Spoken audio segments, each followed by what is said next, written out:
Te toote välja ka selle, et seal on juba selline liikumine nagu mälurong. Mälurongi siis eesmärk on kaasata kõikide Nõukogude Liidu aegsed anastatud riikide lapsi, keda siis Venemaa hakkab näitama kui riigi toetust siis Venemaa tegudele, Venemaa agressioonile Ukrainas, et ei soovita lapsi saata sellisele mälurongi ettevõtmisele.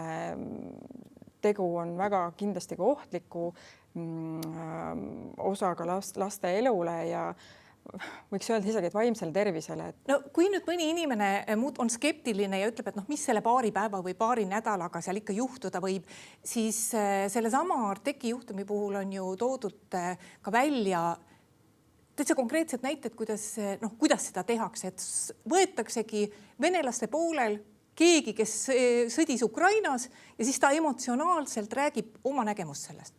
Tõsi, Arteki puhul me teame, et nendele lastele käisidki esinemas agressioonis osalejad, ehk et siis võiks öelda isegi, et Vene kõrilõikajad, kes olid rindel, käisid rääkimas, mida nad teevad, kuidas nad teevad ja sellise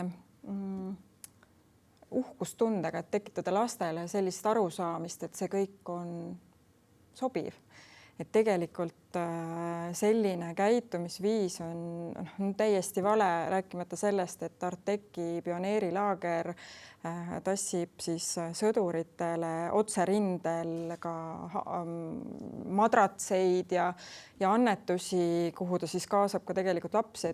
Et see on kindlasti väga keeruline osa, millele iga lapsevanem peaks mõtlema enne, kui plaanib oma last sellisesse laagrisse saata. Et Eestis on palju teisi laagreid, et ma soovitaksin pigem neid kaaluda.